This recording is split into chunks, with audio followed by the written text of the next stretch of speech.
On June 13, 2013, the House Energy and Commerce Subcommittee on Energy and Power held a 2-hour and 46-minute hearing on the fiscal year 2014 Department of Energy budget.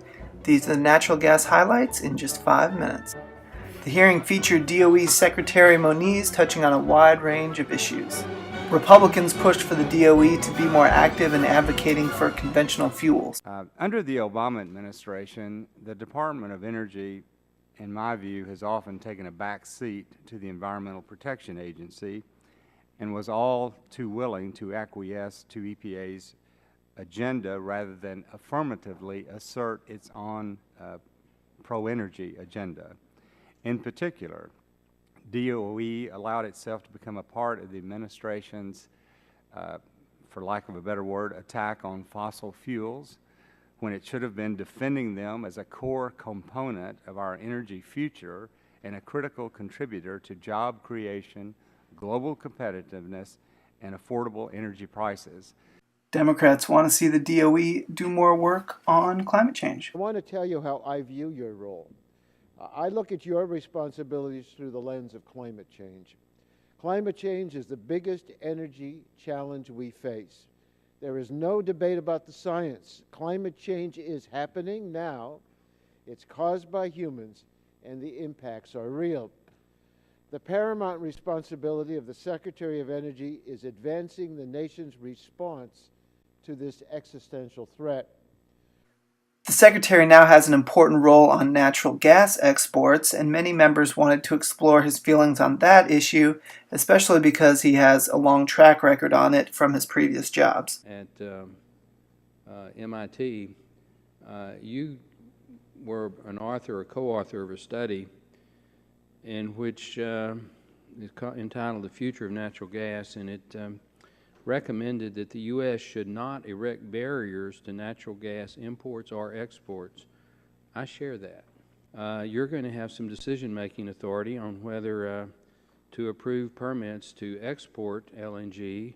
But fundamentally, I think as the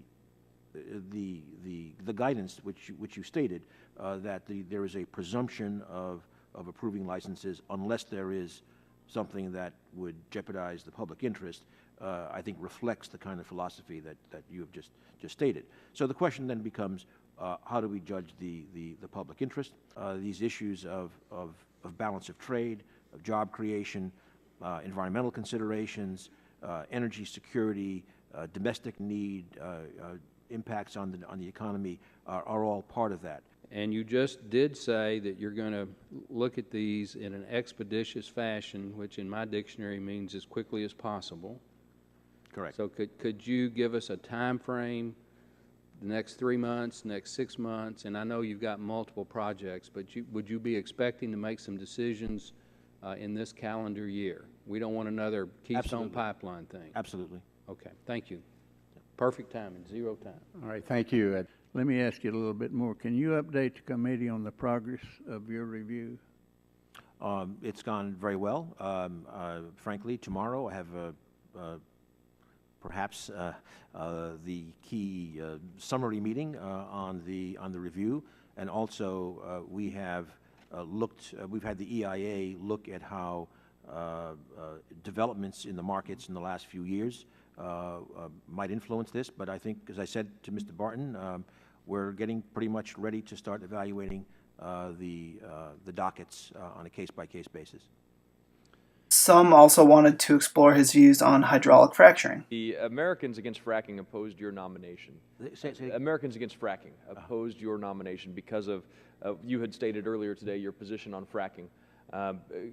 Would you agree with both the Administrator Jackson, previous Administrator Lisa Jackson, as well as Governor Hickenlooper in Colorado, who have said that there's not aware of any proven case where fracking itself has affected water? That's true to my knowledge as well. And what did you say, or your response to Americans Against Fracking in your support of hydraulic fracturing? What did you respond to them? Well, actually, I did not respond. I have a public record in terms of what I think. I've repeated that here today. That remains my position. Manageable, challenging, must be managed. And those are the natural gas highlights. Don't forget to subscribe.